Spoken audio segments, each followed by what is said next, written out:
പെട്ടെന്ന് പാനി വെച്ചൊരു തട്ടിക്കൂട്ട് പിസ്സ ഉണ്ടാക്കിയാലോ.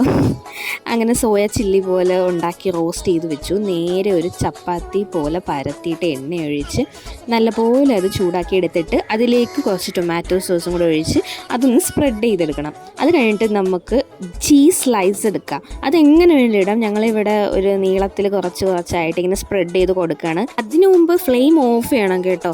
ആ സോസൊക്കെ ഒഴിക്കുന്ന ഒരു ടൈമിൽ ഓഫ് ചെയ്യണം, അല്ലെങ്കിൽ ഈ ചപ്പാത്തി ക്രിസ്പി ആയി പോവും. അതൊക്കെ ഓഫ് ചെയ്തിട്ട് വേണം നമ്മുടെ സോയ അതിൻ്റെ ഫില്ലിങ് എന്താണെന്ന് വെച്ചാൽ ആഡ് ചെയ്യാൻ. എന്നിട്ട് നമ്മൾ ബാക്കിയുള്ള ചീസ് സ്ലൈസ് ഇതുപോലെ സ്ക്വയർ ഷേപ്പിൽ കട്ട് ചെയ്ത് ഓവൻ്റെ സെറ്റപ്പില്ലേ വേറൊരു പാത്രത്തിലേക്ക് മാറ്റി വെച്ചിട്ട് ഇത് അടച്ച് വെച്ച് വേവിക്കാൻ പോവുകയാണ്. ഇനി നമുക്ക് ഫ്ലെയിം ഓൺ ചെയ്യാം.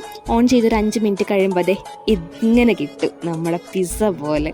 നല്ല ചീസൊക്കെ ഇട്ട് ആ സോയ ചില്ലി പോലെ റോസ്റ്റൊക്കെ ചെയ്ത് എന്ത് ഫില്ലിങ് വെച്ചാൽ നമുക്ക് ഇതുപോലെ ചെയ്യാൻ സിമ്പിളായിട്ട് ഉണ്ടാക്കിയെടുക്കാം.